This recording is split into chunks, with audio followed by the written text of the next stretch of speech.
Friends ఇక్కడ వచ్చేసరికి Samsung Galaxy F41 mobile అయితే ఉంది. సో ఇది నేను సేల్లో అయితే తెప్పించుకున్నాను. నాకు 14,250 రూపీస్కి అయితే ఈ మొబైల్ వచ్చింది. సో చూద్దాం లోపల ఏముంది ఏంటి కథ అనేది. ఫోన్ అయితే ఈ విధంగా ఉంటుంది. లోపల ఫింగర్ ప్రింట్ సెన్సార్ ఉంది బ్యాక్ సైడ్.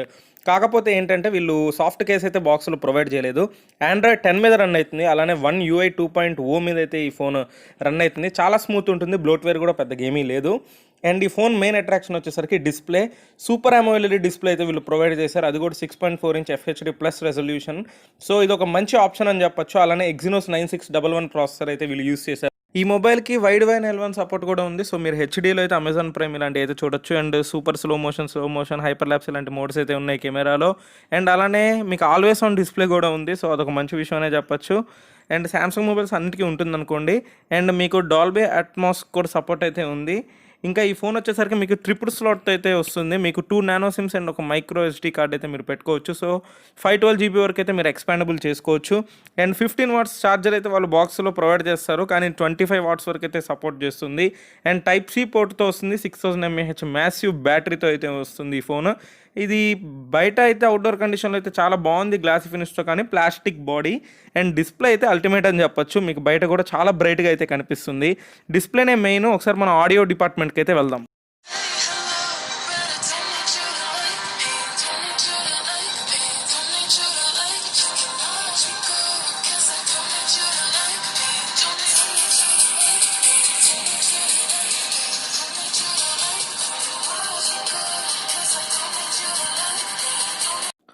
స్పీకర్స్ అయితే చాలా బాగున్నాయి. కాల్ క్వాలిటీ కానీ మ్యూజిక్ కానీ అన్నీ అయితే నాకు బాగా నచ్చాయి. ఒకసారి కెమెరా డిపార్ట్మెంట్ చూద్దాము. ఇదైతే బ్యాక్ కెమెరా యూస్ చేసి అవుట్డోర్ కండిషన్లో normal and ultra wide angle photos, ఇదేమో ఇండోర్ కండిషన్లో normal and ultra wide angle photos. ఇవి వచ్చేసరికి పోర్ట్రేట్ షాట్స్ అయితే తీసాను బ్యాక్ కెమెరా యూస్ చేసి. అండ్ ఇండోర్ కండిషన్లో ఫ్రంట్ ఫేసింగ్ కెమెరా యూస్ చేసి నార్మల్ అండ్ అల్ట్రా వైడ్. ఇది వచ్చేసరికి AR emoji and sticker. Hi friends, నేను సామ్సంగ్ గెలాక్సీ F41 నుంచి అయితే మాట్లాడుతున్నాను. ఫ్రంట్ ఫేసింగ్ కెమెరా నుంచి అవుట్డోర్ కండిషన్లో ఇక్కడ నేను నడుస్తున్నాను. స్టెబిలైజేషన్ చూడొచ్చు అండ్ వాయిస్ ఏ విధంగా వస్తుంది అండ్ లైటింగ్ ఏ విధంగా వస్తుందో మీరు అన్నీ ఇక్కడ జడ్జ్ చేయొచ్చు. హాయ్ ఫ్రెండ్స్, నేనైతే Samsung Galaxy F41 back camera నుంచి అయితే వీడియో రికార్డ్ చేస్తున్నాను. ఇక్కడ నేను నడుస్తున్నాను. వీడియో స్టెబిలైజేషన్ మీరు జడ్జ్ చేయొచ్చు అండ్ నా వాయిస్ కూడా వస్తుంది ఇంటర్నల్ మైక్రోఫోన్ నుంచి. ఇగో ఇది ఎలా ఉంది ఫోన్ చెప్పు, అడిపోతుంది ఇట్రా ఓయ్. హాయ్ ఫ్రెండ్స్, నేను Samsung Galaxy F41 front facing camera నుంచి ఇండోర్ కండిషన్లో అయితే ఇప్పుడు వీడియో తీస్తున్నాను. నా ఆడియో క్వాలిటీ కూడా మీరు ఇక్కడ జడ్జ్ చేయొచ్చు. ఇంటర్నల్ మైక్రోఫోన్ నుంచి అయితే వస్తుంది. అండ్ ఇంకోటి చూసుకున్నట్లయితే Exynos 9611 ప్రాసెసర్. చాలామంది ఇది మీడియం ప్రాసెసర్ పనికిరాదు అంటూ ఉంటారు. అంత సీన్ లేదు భయ్య, హెవీ గేమ్స్ కూడా ఇందులో ఆడొచ్చు. కాకపోతే ఏంటంటే మీడియం సెట్టింగ్స్తో ఆడితే మీకు ఇంకా మంచి ఎక్స్పీరియన్స్ ఉంటుంది. ఇక్కడ 3.5 హెడ్ ఫోన్ జాక్ కూడా ఇచ్చారు కాబట్టి మీరు హాయిగా ఇయర్ ఫోన్స్ ప్లగ్ ఇన్ చేసుకుని హెవీ గేమ్స్ మీడియం సెట్టింగ్స్లో పెట్టుకొని ఆడితే అల్టిమేట్ ఎక్స్పీరియన్స్ ఉంటుంది. అదే హెవీ గేమింగ్స్ని హెవీ సెట్టింగ్స్లో పెట్టుకొని ఆడితే, హై సెట్టింగ్స్లో కనుక పెట్టుకొని ఆడినట్లయితే మీకు ఆఫ్టర్ సమ్ టైం మీరు బాగా ఆడిన తర్వాత, కంటిన్యూస్గా ఆడిన తర్వాత మీకు లైట్గా ఫ్రేమ్ డ్రాప్స్ అయితే అవుతాయి. కానీ ఏదో అసలు ఫోన్ పనికి రాకుండా ల్యాగ్ అయిపోయి స్టక్ అయిపోయి ఆగిపోతుంది అనుకున్నారేమో, అంత సీన్లు అయితే లేదు భయ. ఎందుకంటే Exynos 9611 is a good processor.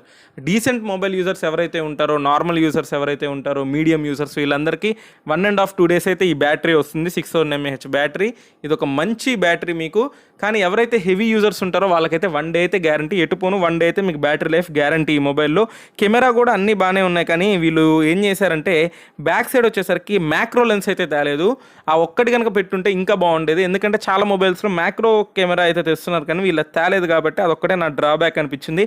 And plastic body, అది కూడా చెప్పొచ్చు. గ్లాసీ ఫినిష్ ఉన్నా కూడా ప్లాస్టిక్ బాడీ కాబట్టి కొంచెం అది. ఇంకోటి వచ్చి ఏంటంటే వీళ్ళు సాఫ్ట్ కేస్ అయితే ఒకటి ప్రొవైడ్ చేయలేదు ఫోన్లో. సాఫ్ట్ కేసు ప్రొవైడ్ చేయకపోవడం అనేది అసలు దారుణమైన విషయం. 10,000 మొబైల్స్ కూడా ప్రొవైడ్ చేస్తున్నారు. మరి సామ్సంగ్ అంత పెద్ద కంపెనీ అయ్యుండి మీకు సరే పక్కన పెట్టండి. ఈ మొబైల్ మెయిన్ మీకు ప్లస్ పాయింట్స్ ఏంటంటే డిస్ప్లే, బ్యాటరీ, ఈ రెండు అన్నిటికంటే అల్టిమేట్. అండ్ కెమెరా కూడా చాలా బాగుంది. ఎవరైతే డీసెంట్ మొబైల్ యూజర్స్ 15,000 లోపు మీకు మంచి brand mobile with ultimate features కావాలనుకున్నారో వాళ్ళైతే ఈ మొబైల్ని తప్పకుండా మీరు ఆలోచించాల్సిన విషయం. ఇది తీసుకోండి మీరు తప్పకుండా. మీకైతే బెస్ట్ ఎక్స్పీరియన్స్ అయితే ఇస్తుంది.